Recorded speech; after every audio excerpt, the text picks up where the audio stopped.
I'm IRL with Steph in my car.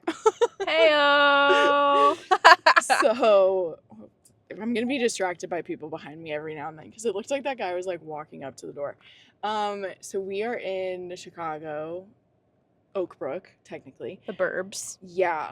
In a Barnes & Noble parking lot. Well, kind of like a mall parking lot. But we're here to see Julie Clark in conversation with Mary Kubica. Yeah. So that's going to be so cool. I I can't agree. believe, I mean, Mary Kubica lives here, right? She lives in I think Chicago, so. I think. I was thinking about that on my way, but I was like, I didn't know if I would ever see Mary Kubica. And then we saw this, and strangely enough, when I was just looking at the panels, she's going to be at Thriller Fest, so I might be around her twice in 1 week, and I'm like, how did that happen? But I think a lot of her books take place in Chicago. I Where's think they Julie do Clark too, from? because She's Not Sorry definitely was. I think that's what that one's called, the purple one. Mm-hmm. Purple and yellow instead of blue and yellow. While I was perusing before Kate got here, I did see some blue and yellows that I... One looked kind of cool, but... Sometimes they are. Yeah. I have some blue and yellow favorites. Yes. For sure. But kind of fittingly, actually both of us were listening to audiobooks on our way here. Yeah. And if you've been listening or, watching any of my stories, I have slowly become an audiobook girly, and I'm so excited. I actually don't know why I haven't asked you what you were listening to on the way here. I think I told you last night. You did. I'm listening to The Vanishing Half because we talked about it. Oh, yes. Okay. And you said that you really loved The Mothers too, so now I'm like, I'm sure I'll listen to that one at some point too. That was one of my first books when I got back into reading, and I think it was one of my first Book of the Month books. Oh, really? Ever. Yeah. I can't believe I wasn't reading anything but thrillers back then. Yeah. And now I'm like, how did I not read this any sooner? But I'm finally ahead on my NetGalley. So It was also like, let's do it. I'm traveling. Yeah. But yeah, we thought it'd be good to do an audiobook episode now that I've joined your side. She's come over. Well, it was funny in our last episode when Gare's like, I don't know if I'm going to be an audiobook person. I'm like, you still probably triple my amount of reading. Because when I started doing audiobooks, it was because I felt very overwhelmed by my TBR. Yeah. And I was like, this is going to help me get through it. Oh, yeah. And then, and it did. And I was like, dude, you don't need them. You crank through so many books with your eyeballs. It's cool. It's amazing to me. I can't believe how many books he reads. He's probably reading right now. I am like, okay, so it's, we could try calling him. I don't know. We'll see. We'll see what we have time to do. But yeah, what was I going to say? Oh, it was dawning on me too. I'm like, I'm getting to so many more books because it's like, I've listened to a lot of podcasts, which obviously turned out well for me. Mm-hmm. But there are some that I'm like, I don't miss them if I'm not like, I have to go walk the dogs, what I'm going to listen to. I have to clean the kitchen, what am I going to listen to? Instead, I'm definitely more excited to listen to an audiobook. Yes. Do you feel like it's been I know to me, and I think you felt this way too, it was easier to start with memoirs or nonfiction and work your way into fiction. Yeah. But it is a practice skill. It is. I agree. Especially with driving is what I realized, because driving was the first time when I went to see Ashley Winstead in April. Harriet Tubman live in concert was the first fiction book I was able to listen to, and I was listening while I was driving. And there were a couple times where I was like, how am I having this visual and driving? And I think I freaked myself out. Oh. But now I'm like, it just happens. Like, you can kind of have something going on in the back of your mind. You're right. I've actually thought about that today when I started driving. Yeah. I'm like, how does this make it go a little faster? Like, I'm still paying attention to both things, right? Right. Yeah. It was weird. Yep. And now I'm more used to it. So I think that helps. The other thing that I've kind of realized is nice too, I was just worn out a couple nights ago, whatever. And Bruce was just being so whiny. So sometimes you just have to switch locations, switch rooms to make him happier. So I went downstairs and he was chill and it was dark. And I was like, I'm just kind of overstimulated or tired of consuming. Mm-hmm. But I realized you can lay down and close your eyes and have a book read to you. So also it was it felt like my brain still got a break, but I was Yeah. still listening. So I'm finding out all kinds of stuff now. It's a whole new world. It's a whole new world. Yeah. And it I loved Laura when I was posting about some fiction and we were talking about it, and she was like, not all audiobooks are created equal. No. And I agree with that. It does suck that sometimes you're like, oh, no, this voice isn't going to work for me. But I'm like finding them. Yeah, and so it's harder. I've found I'm always very pleasantly surprised when a book that maybe came out in like 2015, 2017 is a great audio production. Like, no offense towards that time, it just was a different. Like, it might sound a little more robotic. They've come leaps and bounds as far as production goes. Yeah. But there are certainly some ones that were duds. And I actually had one on, I felt so bad for the author. I had one on NetGalley recently, like within the last year, that I just was like, did someone record this in their closet? Like, it just was unfortunate for the author. So that's rough. It's good to sample. Yes, that's what I've learned. I guess I do have a tip now too, but if you pay for Spotify Premium, which is just like you don't get ads, is essentially what that level is. Like, it's not extra. I think it's the only paid level is what I'm saying. You get 15 hours of audiobook credits every month. So something I've done too is like I will listen there for a while. So that even if I'm still on the fence after hearing like the short Audible or Libro sample, I'll listen a little longer. And then if my brain does get like, oh, I'm really hooked. Yeah. Then I get it on a different platform. Ooh, that's a good idea. So it's kind of a nice way to like get to know if you like the audio enough. Wow. Yeah. What a hack. Yeah. I love it. So Spotify, hit me up. But what's kind of fun is the first fiction one that I tried so Harriet Tubman live in concert really worked for me, but also the author Bob the Drag Queen, I've listened to him a lot, and so I think it felt familiar, and I already knew I liked listening to him, so I was like, okay, cool, this works for me. And it was like a very like high, like a unique concept, but not a complicated plot. So I was like, I loved that. Will I love all the other ones? Because it's obviously not going to always be in the voice of people I know. But King of Ashes came out this week, and I really wanted to read it, but I didn't know when I was going to fit it in, and I knew that you love the narrator so much. So I listened to that one and finished it in like 3 days, and it's like a 14-hour book. Is it really? I didn't even realize it went so fast for me. Yeah. Yep. So I loved that one so much. What's his name? Adam Lazar-White. Adam Lazar, yeah. He does all of S.A. Cosby's books, and his voice is so lovely. It's wonderful. Yeah. And it just like it adds to it that like he really is like a voice actor, I think is the other part. Like you really feel like you're having someone who like is into the story tell you the story. To the point where I would say his voice makes me feel like Morgan Freeman or Viola Davis. Yes. Like that like really lovely sound that makes you feel like just genuine like listening pleasure. Yes. So you recommended Viola Davis's Finding Me when I was like asking about memoirs, and so that was actually Is that your first one? That is one of them. One of my favorite parts too. Obviously, I knew I loved her voice because I've seen her in so many things now too. But I loved how like she was talking about how her mom, like in the South, she's Viola. That it's Viola. And so like now in my head she's Viola Davis essentially. Yeah. But it was cool getting to hear her say it. But her memoir is called Finding Me. And so she kind of does this really cool, I mean, it's kind of in the title. It's kind of like truly from the time that she was a kid to the time that she felt like she had found her like true self, essentially, is what a lot of the story is working toward. So this sounds like her synopsis of it. In my book, you will meet a little girl named Viola who ran from her past until she made a life-changing decision to stop running forever. This is my story from a crumbling apartment in Central Falls, Rhode Island, to the stage in New York City and beyond. This is the path I took to finding my purpose, but also my voice in a world that didn't always see me. As I wrote Finding Me, my eyes were open to the truth of how our stories are often not given close examination.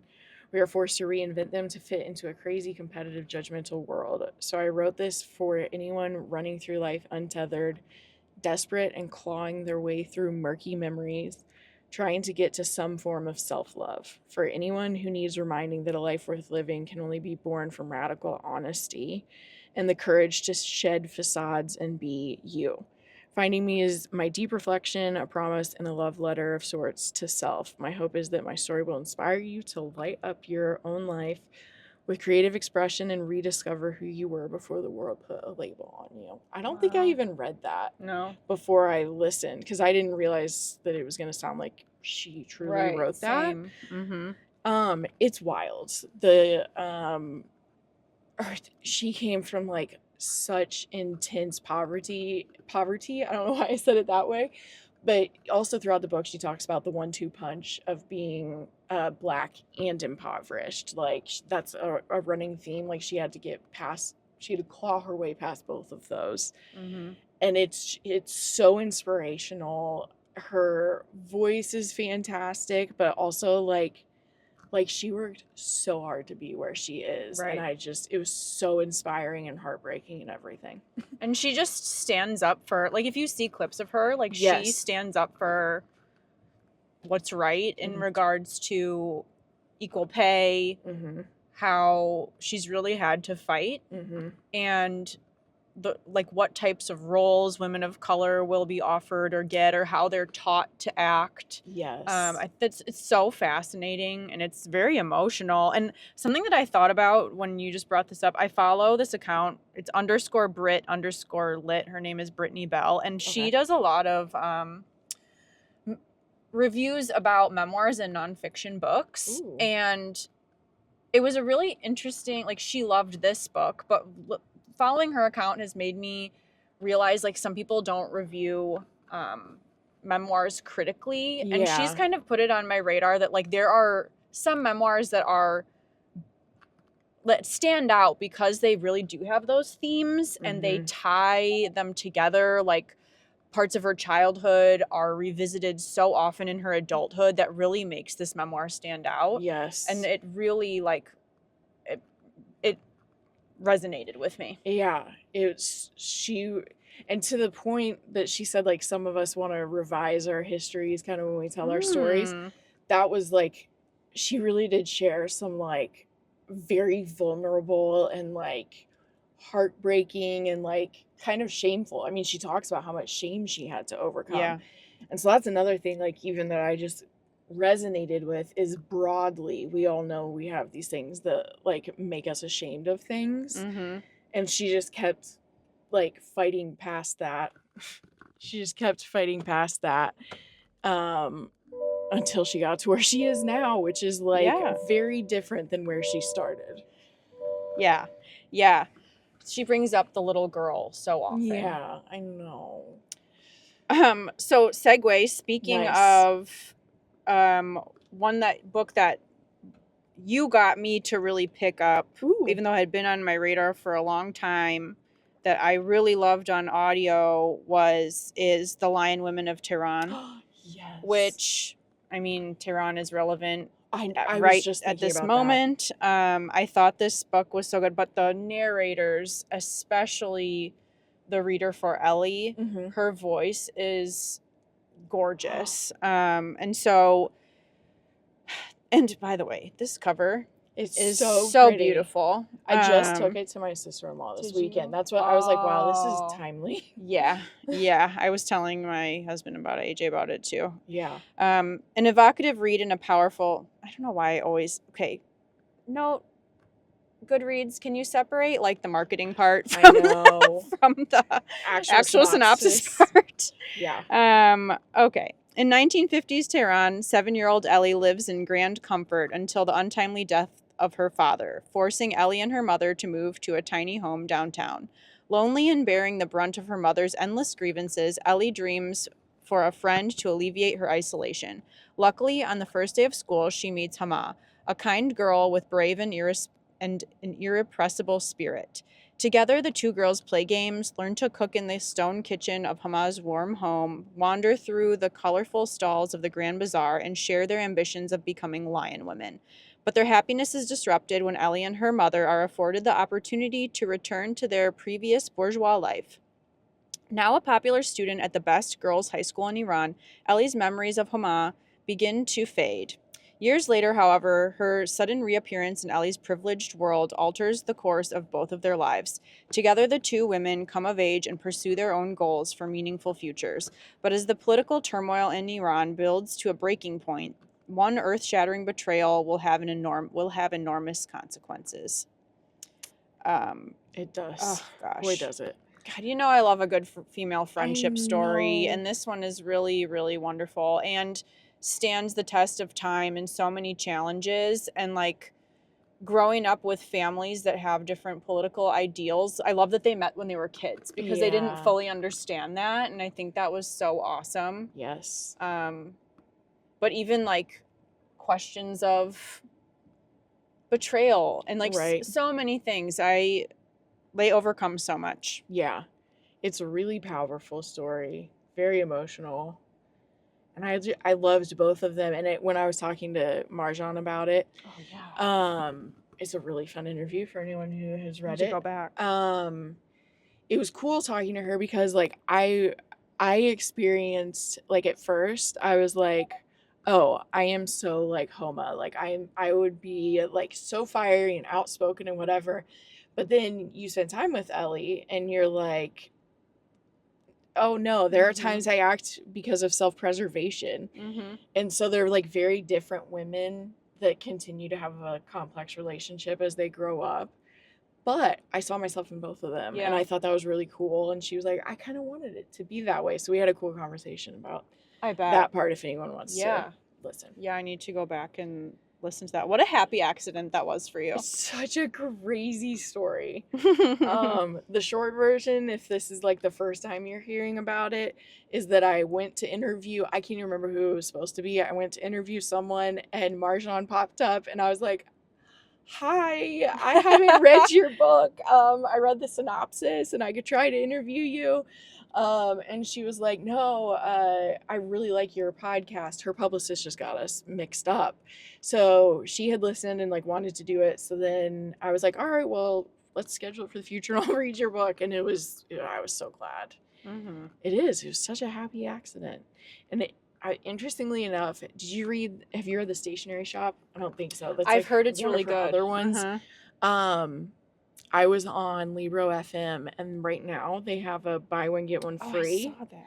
And The Stationery Shop is one of the choices. So I have debated doing that since I loved Lion Women of Tehran so much. Oh, it's the same narrator, I believe, the one I really That's what liked. I was wondering when you said that. Yeah. So I think there's just might one. just get that.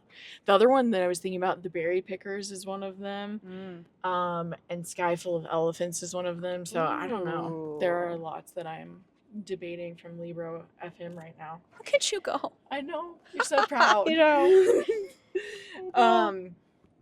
So once I realized I liked memoirs, because I listened to Matriarch by Miss Tina Knowles. So good. I've already talked about it a couple times on the podcast, so I'm just gonna leave it at that. But if you want to hear about the woman who like has like parents in like segregated South, that's her childhood. Then there's her, and her daughter is Beyonce. Like, you want to talk about range. I just like, it reminded me so much that so many things can change in your life that you like don't even realize. So that's kind of one of the takeaways from that. But I started to be like, oh, I loved listening to her memoir and like her voice and whatever. So that's what got me to Viola Davis's. And then I knew that I had seen Hannah Berner. I'd seen Hannah Berner do content with Zarna Garg, but I had also seen Zarna Garg on TikTok for like the last year. And I remembered seeing that she did like some press with Hannah Berner because she had a memoir come out. And I was like, oh, I'm a memoir girly now. So I bet that will be good. I cried multiple times listening to this one. Tyler came back from, I almost spelled it out, but I actually don't have dogs behind me. Tyler came back from a walk. And I was just like eating like, I was like crying into my protein and pea pasta. And he's like, what happened? And I'm like, her memoir. Wow. It's very powerful, but she is also so incredibly funny. Like, if you're a comedy fan, you need to go follow her too on like Instagram and TikTok just because she's so funny. But here is the synopsis. It's kind of long. And I'm also dealing with the marketing I'm piece. just gonna read it. Award-winning comedian Zarna Garg turns her astonishing life story into a hilarious memoir. From narrowly escaping an arranged marriage in India to carving her own path in America and launching a dazzling second act midlife. Growing up in India, everyone called Zarna so American because she read the newspaper, had deep thoughts, and talked back to anyone over the age of 30. When Zarna's dad tried to marry her off at age 14, Zarna fled the whole subcontinent for the glittering paradise of Akron, Ohio, Midwest represented here, where she got to become American for real. On Zarna's very American quest to find herself and her calling, she threw herself wholeheartedly into roles like dog bite lawyer, crazy perfectionist stay-at-home mom, Indian matchmaker, prize-winning screenwriter, and more. It wasn't until a dare led her to a stand-up comedy open mic that Zarna finally found her spiritual getting paid cold hard cash for her big fat mouth. I think there's something wrong with that sentence, but that's what it said. And as Zarna discovered, after surviving the brutal streets of Mumbai, the cutthroat world of stand-up comedy was nothing. This American woman is an exuberant story of fighting for your right to determine your own destiny and triumphing beyond what you ever dreamed was possible. And as Zarna always reminds you, if Zarna can do it, you can too. Aww. She is so funny. On social media, but also in this memoir. She cracks me up so much. I have so many notes from this one. Like, really? I was just taking so many notes. But like this one, kind of similarly, like her mom passed suddenly, when she was 14, and she was I think she was the youngest child. Yeah. And her dad looked at her and said he was tired of taking care of kids and that he was going to marry her off because he just didn't want to do it anymore. He's tired of it. Okay. So she was homeless in Mumbai from 14 to 16, just trying to get a green card approved, trying to get to Akron where her sister had moved. Her sister had an arranged marriage, but her husband moved to Akron, Ohio. And so she's just like trying to get to her sister and get away, and was like homeless for like 2 years at that age. But she was like, I am not doing an arranged marriage. I'm not doing it. And I just like the amount of courage. Yeah. At 14 to be like, no, that's not for me. And to be like, no, I'm not gonna even let you do that. And to like make her way to where her career is now. So inspiring. She's amazing. I love her. Yeah. I just love her. It's amazing when it's so perfect when people read their own memoirs. I think it just makes a world of difference. Yeah, because that was the other thing, like when she talks about her mom passing, and then there are a couple of places later where she's crying and they leave it in while she's reading it, and that was where Tyler walked in and I'm like, oh my god, sheesh. It was so heavy and so powerful. Like, even if it was like happy-ish, just lots of feeling, tears, the way that she wrapped it up in the final chapter. I don't want to spoil it, but it was like good for her memoir version. Yeah. Where it's not revenge, but it's like she overcame a lot of things, and I was just crying with her. So, my gosh, yeah, she's fantastic. Oh, and on that note, if you have not read or listened to, I really like, is it Mama Love? The one about Mama Love. Yeah. That's good that's a good memoir as well. Okay. And she reads it, and her voice is really good. I need to do that one too. She's a ghostwriter. That's so good. Yeah. I need to get that on my list. She is so funny. I think you'll love it. Oh, I would recommend just so many different people. I think that's why memoirs are so great for people getting into audiobooks, because so many of them are read that way. It kind of feels like a long podcast. Yeah. Of someone like telling you stories about their life. Yeah. Totally. I don't know how to segue that. That's okay. but another audiobook. Well, one of my absolute favorite narrators, her name is January Lavoie. Mm-hmm. She read books like Listen for the Lie, Good Dirt, the new one by Charmaine Wilkerson. I know a book that you liked a lot. What is it called? It Had to Be You. Oh, It Had to Be You. The spy thriller one. Yep. Nice. I listened to that one. And she also, I was trying to pick, I love Kirsten Miller's books. Oh, yeah. I also love Marshall Karp's book. So. Yes. Okay. We had a device overheat. So I was just talking about my obsession with January Lavoie and listing a few of the books that she's read for, including all of Kirsten Miller's. I really especially love Lula Dean's Little Library of Banned Books. But one of my favorite ones that she recently did was Marshall Karp's Don't Tell Me How to Die, which we've talked about a lot. But just in case you haven't read it yet, I have one thing to do before I die, and time is running out. I've had it all, a fantastic husband, 2 great kids, an exciting career. And then at the age of 43, I found out I would be dead before my next birthday. My mother also died at 43. I was 17, and she warned me that women would flock to my suddenly single father like stray cats to overturn milk truck. And they did. And one absolutely evil woman practically destroyed his life, mine, and my sister's. I'm not letting that happen to my family. I have 3 months, and I plan to spend every waking minute searching for the perfect woman to take my place as Alex's wife and mother to Kevin and Katie. You're probably thinking she'll never do it. Did I mention that in high school I was voted most likely to kill someone to get what she wants?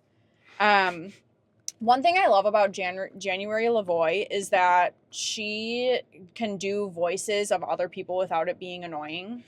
I love that. Like, I think something that when people are reading fiction via audio, how narrators kind of like change their voice for other characters can really like make or break it for them. Definitely. And I think that January Lavoie is amazing. That's good to know. I was noticing that with with King of Ashes, which we talked about. He does a good job of like actually having different voices for different characters, and even his women worked for me. I was impressed by that because he's got a deep voice. Yeah.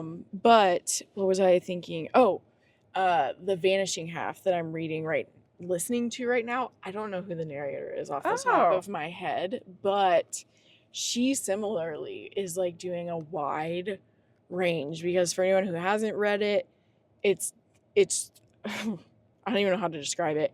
It has so much to do with so many different parts of America and different races of people and different geographics. So like there's like a diverse amount of voices to even do. Yep. And she's doing it very well. Yeah. Did you find her name? Shayna Small. I've never heard of her before. She is really good. I've been listening. I was listening to her the whole way here, and I was like, wow. Yeah. She basically goes from like talking like a black woman from Louisiana to a white woman in LA, and it doesn't even sound like the same person. Like not even a little bit. So yeah. And it's amazing when you don't really think about it. That's when you know it's going well. Mm-hmm. Yeah. I completely agree. Interestingly enough, I'm gonna hop into nonfiction again. This is actually the one that really got me going. Like basically I saw a Girl on Girl, which is called How Pop Culture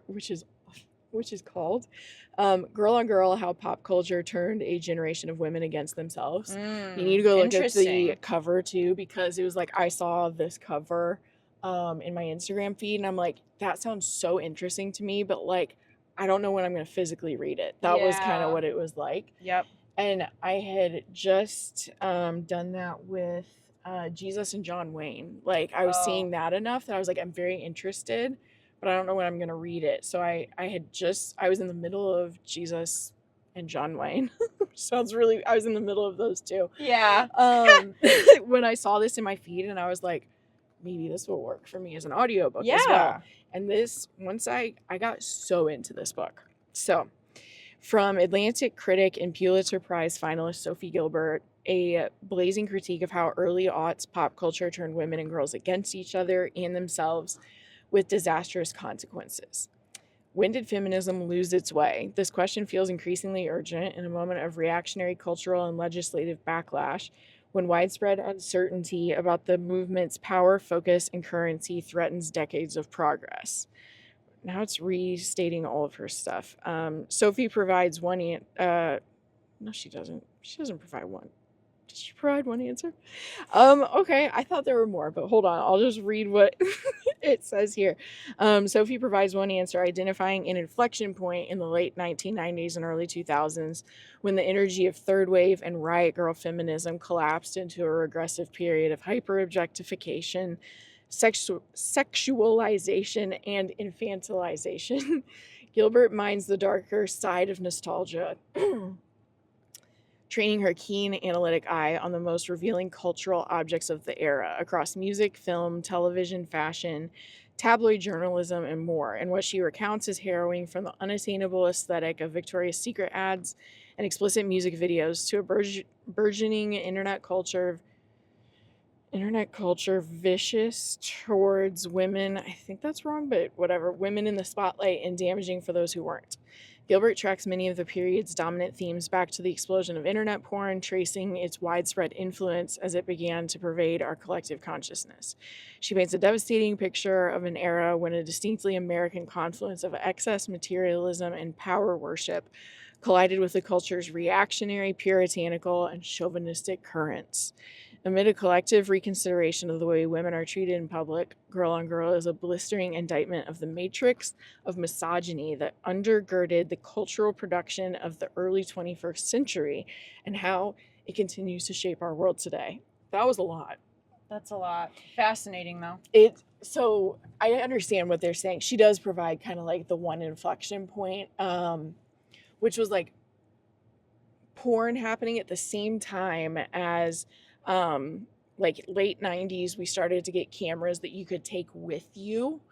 And that was the beginning of the end of the privacy era. And it was like everything changed there. And so I that is kind of like the main point, and that was super fascinating to me. But she covers so many different angles. So I would also argue she's not giving you like one reason. The other thing, it was pretty impressive. It's even intersectional. It's not just white women's experience. She includes a variety of it. And it was eye-opening. It was reminding me of how like I started to learn about my internalized misogyny when I was in college and finally like out of a system that worked within misogyny, basically. Once I was finally not stuck in that, I remember being like, I'm a girl who watches sports, like, and thinking you were better because of it. Still internalized misogyny to be like, oh, I'm so much better than other girls. It's also pick me energy. But anyway, it made me think about a lot of things. And then she really dives into music and even how like the way that rap started to really, what's the word I'm looking for? Not materialize. What is it when you objectify? Thank you. Objectify women. And then culturally it became a trick, kind of like a thing that we're like, I should feel empowered by someone talking about me that way. And you're like, maybe not. Right. It's kind of coming around. And I remember in college being like, oh yeah, it would be, you're confident if someone's objectifying you. And you're like, are you though? So it just makes you think about stuff. Yeah. Especially now that we're in our, like, you enter a different era when I think you're like approaching like your later 20s into your 30s and beyond, where it's just like it doesn't matter as much. Hopefully, not everybody gets there, but you hope, right? Where it's like meh. Yeah, totally. Yeah. It's so good. I loved it. That sounds really good. Oh my gosh, I have no segue for that, but I love it. Yeah, it was really good. So one thing with, I guess, audiobooks that has shifted for me in general was at first I wasn't sure how well accents would work for me, especially as I was starting to speed up my books. But I first listened to one of Sally Hepworth's books, The Darling Girls. I got it from NetGalley, and I crushed that. And she's from Australia. The narrator was Australian or had an Australian accent. I have been tricked. Some of them are so good that I did not know they were not whatever accent they're reading. Wow. But one of my favorites is Barry Krynick, and she's actually American, but she reads most of Sally Hepworth's books, so I had no idea she was American. Wow.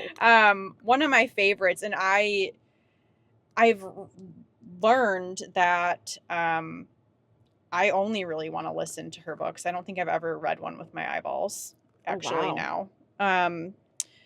And I really love Australian accents. I usually will listen to those now. So that has shifted over time. I think that's something that's also like a learned, practiced thing. So for The Good Sister, who I think I love, which I think I love the most because of the character Fern. She's absolutely one of my favorites. Let's see. There's only been one time that Rose... Ooh, no?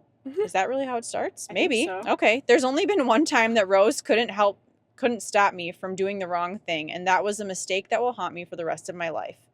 Fern Castle works in her local library. She has dinner with her twin sister Rose 3 nights a week, and she avoids crowds, bright lights, and loud noises as much as possible. Fern has a carefully structured life, and disrupting her routine can be dangerous. When Rose discovers that she cannot get pregnant, Fern sees her chance to pay her sister back for everything Rose has done for her. Fern can have a baby for Rose. She just needs to find a father. Simple. Fern's mission will shake the foundations of the life she has carefully built for herself and stir up dark secrets from the past in this quirky, rich, and shocking story of what families keep hidden. Wow, what a synopsis. That's a really good one. Yeah, it like doesn't give anything away, but it just says enough. The gist, like the having a baby for your sister. It is wild. Mm-hmm. Yeah. Yep. And there's a diary involved, isn't there? Ooh. I think there's a diary That's involved. That's always a fun element. If you like that. Yep. It's kind of like mixed. No, that is mixed media. It doesn't have to be. I think so. It doesn't have to be other media. Yeah, that one's really good. I need to listen to Darling Rose is what I need to do now that I'm listening to fiction. Yeah, and I now when I see, there are certain narrators now that when I see that they narrate the book, that'll like make the decision so easy for me. Yeah. As to which format I'll do. Yeah. That's awesome. So it's cool. I need to. I definitely need to. Well, I'm back to nonfiction again, but I had a friend tell me that if I liked Girl on Girl, I would probably like Cue the Sun, The Invention of Reality TV. Oh, I bet. By Emily Nussbaum. It was so fascinating too. I have so many notes from this one. Cue the Sun explores the morally charged, funny, and sometimes tragic consequences of the hunt for something real inside something fake. That, whoever wrote that sentence deserves an award. That sums up. I could probably stop it there. Nussbaum traces 4 paths of reality innovation: game shows, prank shows, soap operas, and clip shows that united in the Survivor format, sparking a tumultuous Hollywood gold rush. Along the way, we meet tricksters and innovators, from the icy Alan Funt to the shambolic Chuck Barris, cops auteur John Langley, bachelor mastermind Mike Fleece, and John Murray, the visionary behind The Real World, along with dozens of crew members and ordinary people whose lives became fodder for the reality revolution. We learn about the tools of the trade, like Candid Camera's brilliant reveal, and the notorious Frankenbite, a deceptive editor's best friend, and the moral outrage that reality shows provoked. But Cue the Sun also celebrates what made the genre so powerful, a jolt of authentic emotion.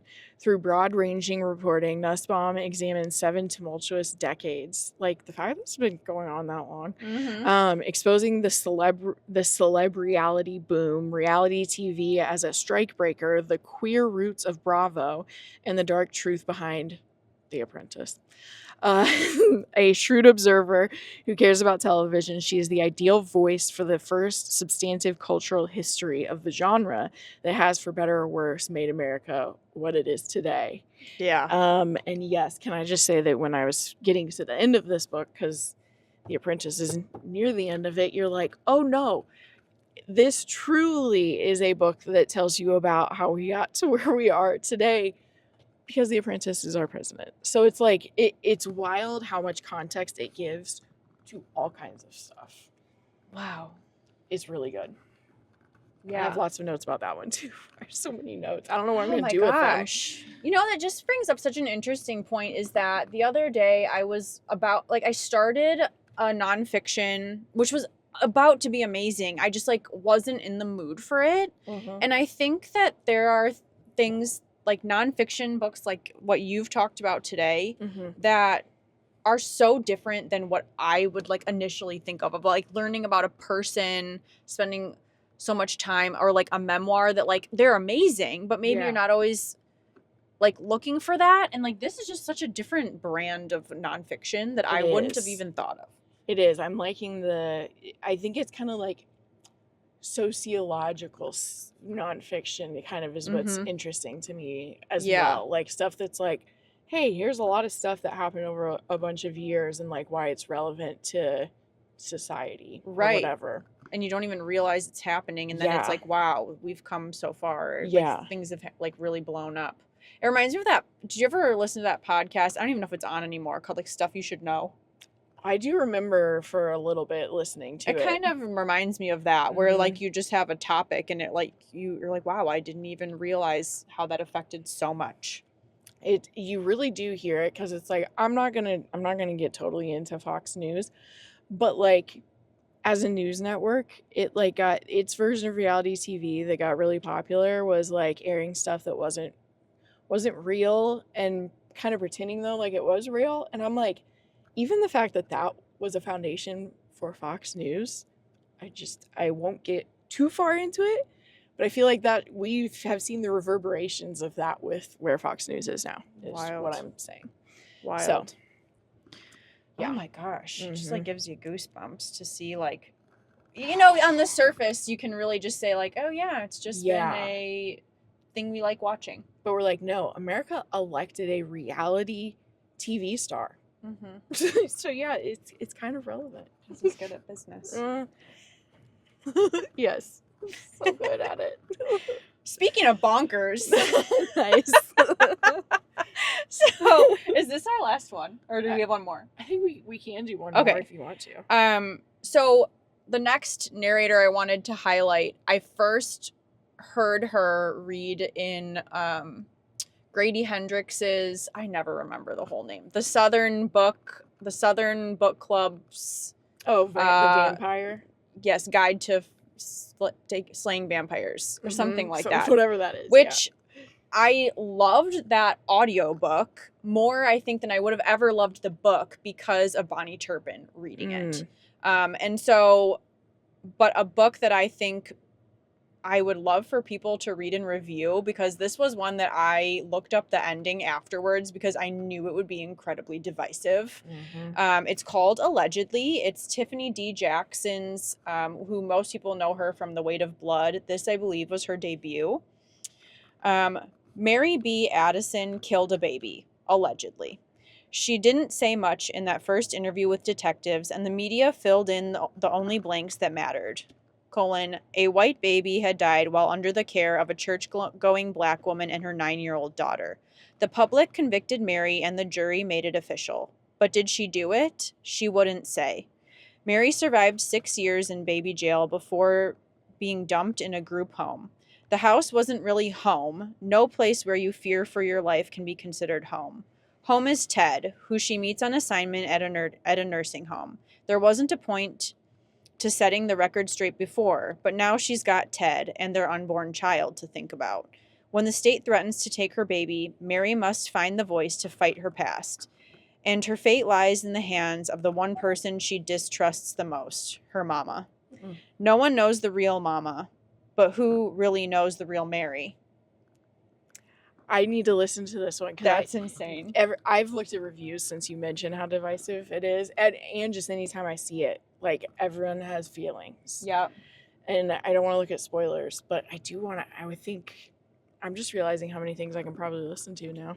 Yeah. I would say Bonnie Turpin has a very unique voice. It's kind of raspy. She shifts her voice really, really well between characters. And like the fact that Tiffany D. Jackson got her for a debut is wild. I always kind of wonder, like, when someone has a debut, who are your options? Right. Like when I meet authors, I ask them a lot about their audio experience, and some of them aren't very involved at all, and some of them are. And so I just thought, like, what a great get for your debut. Seriously. Cool. That one is a wild ending. I was listening to it in the shower, and I was like, what? Holy shit. Oh my gosh. Yeah. I know. Sometimes I think of like how many hours I've listened in the shower. I know. I'm glad I'm not the only one. I did realize we may want to go in though. Do you think we should go in? That's what just dawned on me. So I think actually Steph was right. She knew it was our last one. So we're going to go hang out with Julie Clark and Mary Kubica. Oh, and also I did look it up. One of the things I was doing on my phone while we were talking. Julie Clark is from LA. Julie Clark's from LA. Yes, but Mary Kubica is from Chicago. Nice. So we're going to go get some signed books. Yes. We're going to get that bomb-looking Ghostwriter edges. It's so cool. The edges of that new book are insane. And for anyone who's watching, I did bring this. I don't know. We don't know if Mary's going to be signing them as well, but this special edition. Might have to buy it. Now I'm going to have this special edition and the Ghostwriter. So. I know. Yeah. Capitalism at its best. Special really edition popped books. Off. They really know how to make us spend money. Yeah, they do.